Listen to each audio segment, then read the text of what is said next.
Ewe जो थी वो फूलों के अंदर खड़ी थी जहाँ पे सैटर्न आ गया था। अब नेक्स्ट देखते हैं क्या हुआ था। ये लाइन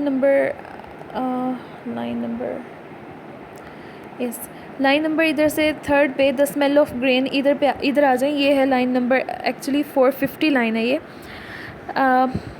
450 लाइन है, ठीक है। 450 लाइन से शुरू कर रहे हैं हम, बीच में 2-3 लाइन्स सिर्फ छोड़ी हैं मैंने। द स्मेल ऑफ ग्रेन और टेडिड ग्रास और काइन और dairy, each rural sight, each rural sound, if chance with nymph-like step fair virgin pass, what pleasing seemed, for her now pleases more, she most, and her look sums all delight, she pleasure took the serpent to behold। अब वो बहुत ज़्यादा delight feel कर रहा है। वो कह रहा है कि क्योंकि वो ईव के पास तक तो पहुंच गया, वो कह रहा है कि he feels dilated by everything that he seize, जो भी चीज़ वो देख रहा है उससे डिलाइट फील कर रहा है। राइप क्रॉप्स से, ग्रेन से, टेडिड ग्रास मीन्स ऐसी घास जो कि अभी समझ लें काट के रखी होती है और अभी सुखाने के लिए रखी होती है। डेयरी की स्मेल, डेयरी फार्म्स की स्मेल, हर जो रूरल साइट है, साउंड है, देहाती साउंड और उसकी साइट जो है, सब कुछ उसको बहुत ज़्यादा एक्साइट कर रही है। और ख़ास तौर पे अगर वहाँ कोई निम्फ आ जाए, कोई खूबसूरत निम्फ आ जाए, सुपर नेचुरल क्रीचर है निम्फ, बहुत खूबसूरत निम्फ होती है, और कोई वर्जिन, फेयर वर्जिन वहाँ से गुजर जाए, इतनी खूबसूरत साइट हो, और फिर ऊपर से वहाँ कोई खूबसूरत, बहुत खूबसूरत लड़की हो, वर्जिन मीन्स दोशीज़ा हो, बहुत खूबसूरत दोशीज़ा वहाँ से गुजरे। What pleasing seemed for her now pleases more, तो वो कोई भी चीज़ उसको और ज़्यादा प्लीज़ नहीं कर सकती जब वहाँ पे एक खूबसूरत वर्जिन हो, कोई खूबसूरत लड़की हो वहाँ पे, तो और कोई भी चीज़ इतनी ज़्यादा खूबसूरत उसको नहीं लग सकती। इन खूबसूरत चीज़ों के दरमियान, इतने खूबसूरत बैकग्राउंड में, ये कितनी प्लेजर होगा किसी के लिए भी कि वहाँ पे उसको एक खूबसूरत लड़की वहाँ पास्टर्स में, फील्ड्स में गुजरती हुई नज़र आ जाए। She most any her look sums all delight, और किसी चीज़ की निस्बत सबसे ज़्यादा उसको देख के खुशी हो रही थी,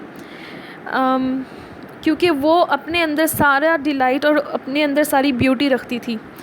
such pleasure took the serpent to behold, serpent यानी ये जो स्नेक कौन है, सैटर्न जो है, तो ये उसको देख कर इंटेंस उसको खुशी महसूस हो रही थी फ्लावरी स्पॉट को देखकर, और वहाँ पर ख़ास तौर पर दिस फ्लावरी प्लॉट, इस फ्लावरी स्पॉट को देखकर, the sweet recess of eve, और ख़ूबसूरत ईव को देखकर, थस अर्ली इतनी सुबह, थस अलोन अकेले, हर हेवनली फॉर्म एंजेलिक, वो हेवनली फॉर्म यानी कि एंजल लाइक उसकी फॉर्म थी, एंजल लाइक उसकी ब्यूटी देख के, फरिश्ते जैसी उसकी ब्यूटी देख के, but more soft and feminine, बल्कि एंजल से भी ज़्यादा फेमिनिन यानी कि ज़्यादा खूबसूरत और ज़्यादा सॉफ्ट थी वो। फेमिनिन यानी फ़ीमेल क्वालिटीज़, यानी कि उसके अंदर वो एंजल से भी ज़्यादा खूबसूरत थी उसकी क्वालिटीज़ देख के। हर ग्रेसफुल इनोसेंस, उसकी मासूमियत देख के, हर एवरी एयर, उसके एक्सप्रेशन, उसके एक्शंस देखकर, और गेस्चर्स आपको पता है किसको कहते हैं, उसके एक्सप्रेशंस, उसको देखकर उसको बहुत खुशी हो रही थी। और लीस्ट एक्शन, और उसका जो भी वो कर रही थी, ओवर रॉड हिज मैलिस, उसकी जो मैलिस, उसका जो इवल नेचर था, वो थोड़ी देर के लिए ना ये सब कुछ देख के, ये सब कुछ देखकर कहीं उसकी इनोसेंस में वो खो गया था। उसकी जो मैलिस थी, उसकी जो धोखाबाजी थी, उसका जो इवल था, वो उसकी इनोसेंस, उसके गुडनेस में कहीं खो गया था। and with repine sweet bereaved his fierceness of the fierce intent it brought, और हत्ता कि वो रिपेंट करने लगा। विद रिपाइन स्वीट bereaved यानी कि इतना स्वीट रिपेंटेंस उसको होने लगी, वो स्वीट उसको रिपेंटेंस होने लगी, पछतावा सा होने लगा कि मैं इसको तबाह करने की जो है इंटेंशन रखता हूँ। इतनी खूबसूरत और इतनी मासूम, उसको देख के वो स्टन्ड रह गया। His fierceness of the fierce intent it brought,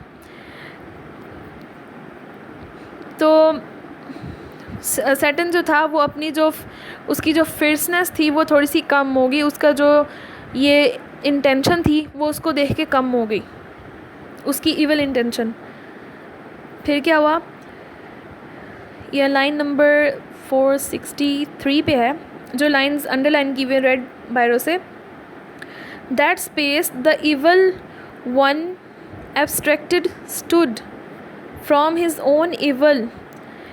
उस जगह पर, उस स्पेस पर, उस जगह पर फिर क्या हुआ, काफ़ी देर के लिए जो सैटर्न था वो मोशनलेस खड़ा रहा।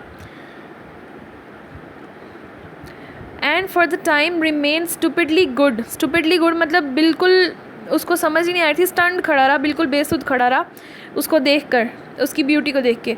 ऑफ एनमिटी डिसआर्म्ड यानी कि एक तरह से वो डिसआर्म हो गया था, ऐसा लग रहा था जैसे वो डिसआर्म हो गया, अपने हथियार फेंक दिए उसने, अपनी अपनी दुश्मनी भूल गया। Of guile, of hate, of envy, of revenge. और ऐसा लग रहा था कि कुछ देर के लिए वो अपनी हेट, अपना रिवेंज, अपनी दुश्मनी, अपनी नफ़रत और अपनी जेलसी भूल गया।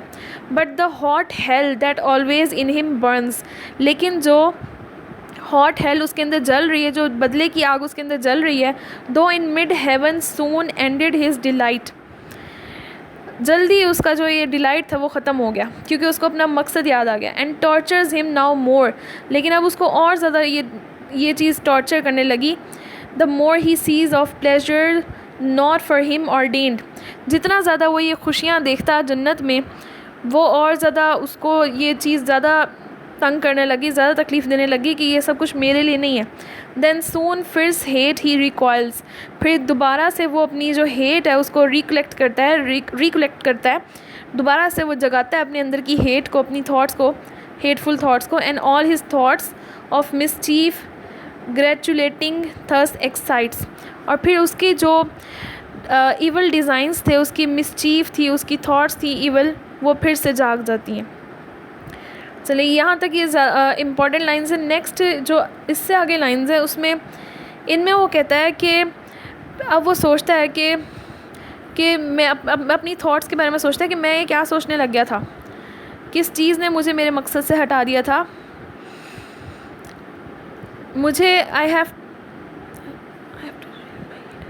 मुझे तो सिर्फ हेट करनी थी, मुझे लव नहीं करना, मुझे कुछ भी पसंद नहीं करना, मुझे सिर्फ हेट करनी है, क्योंकि सारे प्लेजर्स जो हैं वो मेरे लिए कोई प्लेजर नहीं है, सिर्फ डिस्ट्रक्शन में मुझे प्लेजर मिलता है, क्योंकि सारे दूसरे प्लेजर्स जो हैं, दूसरी खुशियाँ जो हैं वो मेरे लिए ख़त्म हो गई हैं।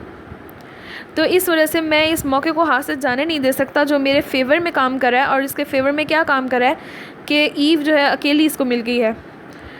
तो I behold all alone the woman who is so conveniently expose to my attempts. मुझे ये लड़की, औरत जो है अकेले मिल गई है जिसके ऊपर मैं अपने इवल डिज़ाइंस जो है वो आजमा सकता हूँ। क्योंकि उसका हस्बैंड अगर मुझे मिलता, जो कि मुझे आसपास नज़र नहीं आ रहा, मुझे उसकी इंटेलेक्चुअल पावर्स से डर लगता है और मुझे उसको अवॉइड ही करना बेहतर है, क्योंकि उसके पास बहुत ज़्यादा करेज है, जैसे किसी हीरो के पास होता है, बेशक वो क्ले से बना हुआ है।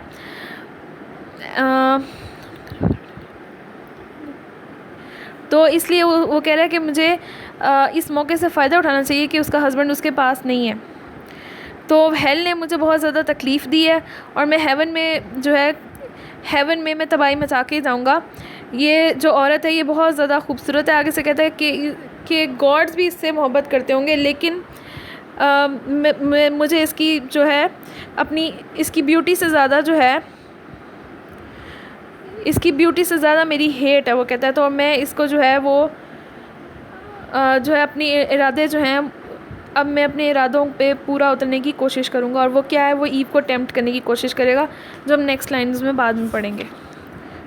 इस पेज पे जो लाइन्स हैं ये सब का ये आगे समरी थी कि वो अब ईव को टेम्प्ट करने के लिए जो है वो मंसूबा बना रहा है। अच्छा स्टूडेंट्स,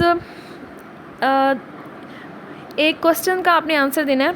आप नीचे जब अपने वो लिखेंगे, अपना रोल नंबर और नेम लिखेंगे, तो एक क्वेश्चन का आपने आंसर देना है, ताकि मुझे पता चल सके कि आप लोग सुनते भी हैं वीडियो के नहीं सुनते। सिर्फ एक लाइन में आंसर देना है। And the question is, Satan disguised himself into a beast and you have to name that beast, and also tell the purpose of Satan in disguising himself. कि उसने अपने आप को क्यों डिस्गाइज़ किया था और किस चीज़ में डिस्गाइज़ किया था। सिर्फ एक लाइन में या 2 लाइन में अपने नेम्स और रोल नंबर के साथ अपने नीचे आंसर करना है।